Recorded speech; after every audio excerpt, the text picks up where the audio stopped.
Stanley Cup final also lived to see another day over the weekend. A Saturday night up in Edmonton, Alberta. An explosion of goals, Scotty, for the Edmonton Oilers. 8 in total. An 8-1 win to send the series back to Sunrise for a Game 5 tomorrow night. Included in those 8 goals, the first Stanley Cup final goal for Connor McDavid on ESPN ABC.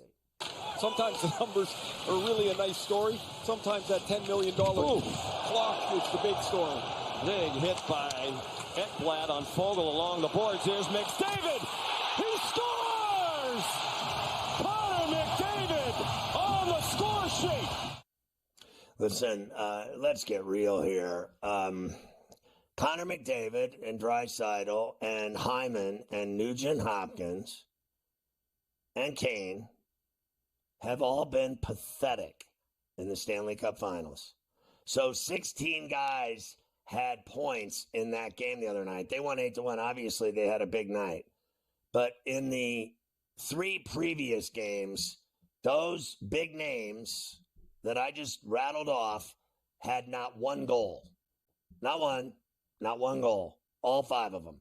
And now he scores a goal and everybody's knobbing him again because they won a game 8-1 that literally, in my view, when it was 3-1, the Panthers said, screw it, let's go home and win it. Screw it. We've been kicking their ass 6 ways till Sunday. Let's go home and win it. Now, everyone thinks that they got this all figured out. Same with the Mavericks, everything else. Let me tell you something. These guys, that's the way they think. They literally, as a team, they'll be on the plane. I used to hang out with all these guys. We're just going to go win it at home. And that'll be the end of it. We're not messing around with them on Tuesday night or whenever it is. Tomorrow night, right? And tomorrow night, you'll see what happens. You'll see what happens tomorrow night. I've heard all this I can take about the Edmonton Oilers. They have been beaten like a redheaded stepchild, literally, in this series. Honestly, been beaten to a pulp. And so physically, forecheck, pounded, walls, corners, slot, special teams, goaltending, everything. And then all of a sudden, they don't play in a game where they literally didn't even try. And now all of a sudden they suck and they're going to lose the series. You're tripping. Okay? You're absolutely tripping. You know what they're going to do? They're going to fly that Stanley Cup down to Sunrise. And then on tomorrow night, they're going to hoist it in the air and everybody's going to get hammered. That's what's going to happen tomorrow night. The same thing that's happening tonight is going to happen tomorrow night in Sunrise. I don't disagree with you. I think that is what's going to happen. McDavid in that game Saturday night did also become would have the most assists ever in a playoffs. 32 assists. He passes Wayne Gretzky. But here's the problem. As I'm looking at that list, I saw that list, right? Gretzky, Lemieux. You know what the difference is between the other 4 guys on the list and him? The other guys won. The other times all those assists happened, they won the cup. That's not going to happen with him. The other one has there's 10 Stanley Cups with their names on it is what happened with the other 2. Right. Okay, Lemieux, 2 as a player, 3 as an owner. Gretzky, 5 as a player with Edmonton, right? And so that the difference is he's got 1 goal, and they act like he's got 14 goals. He's got all these assists in the playoffs. Congratulations. If you don't have your name on the Stanley Cup, you're not the greatest player in the world. That's the end of the subject right there. That's it. And he knows it. He don't even want to talk to the media, and he still does it because he's the face of the franchise and the captain and everything else. And he's not even I don't even know if he is that. And I really don't even know if he is that. But the reality is I know he's the face of the franchise. So he always does these interviews. And he's about as entertaining to listen to as a dog sleeping. Okay, wow. So here's his 1 goal in the Stanley Cup Finals. To me, he's been pathetic.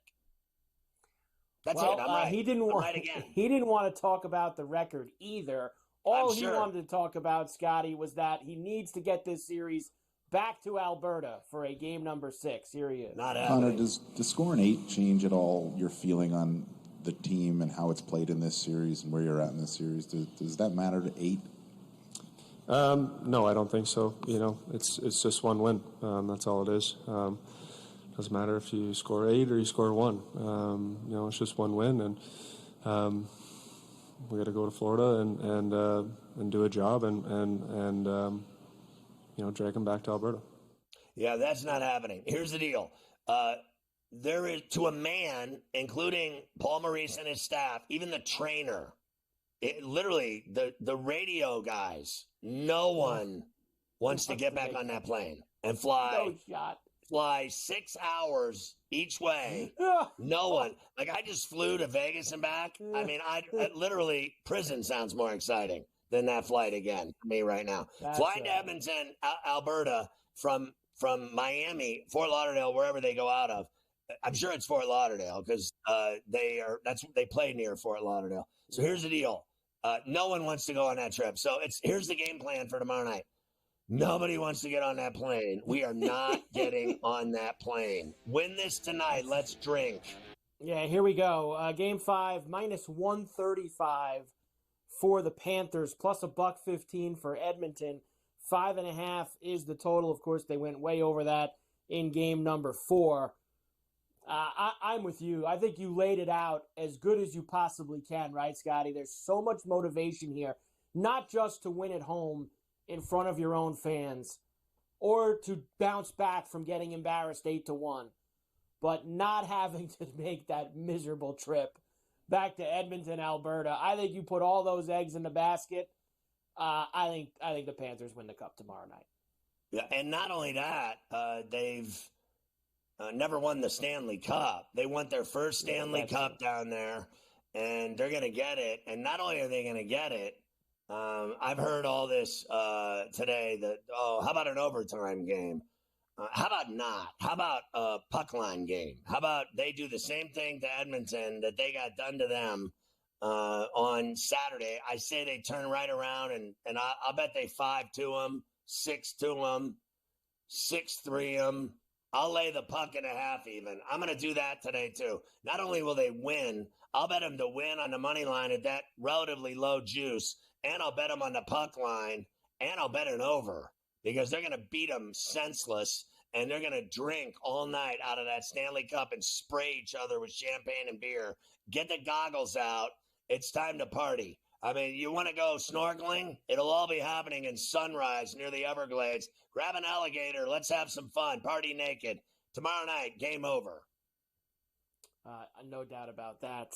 For the series, the Oilers are plus 725. That's just not enough for me for them to win 3 games in a row. I just can't, or 4 games, really, if you count the one they've already won.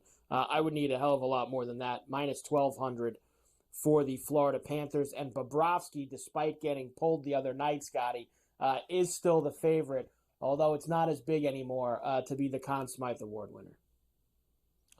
Oh, well, he'll win it once he wins Game 5 tomorrow night. And they pulled him so that he wouldn't have to, expend any energy at all when they were getting their ass beat for Alberta on Saturday night because they didn't try. They threw the game. They gave up when it was 4-1. They were like, thanks, see ya. And then they pulled him, and they pulled him to rest him for Tuesday because he's only played in 5 million consecutive playoff games for them. Can he have a cold beer and a massage, please? I mean, honestly, this guy, not only is he going to win, he's going to win the Conn Smythe, though. He's carried them to the Stanley Cup. No one else. Not Verhaeghe, not Barkov, not Matty Tkachuk, none of them. It's Bobrovsky's to lose.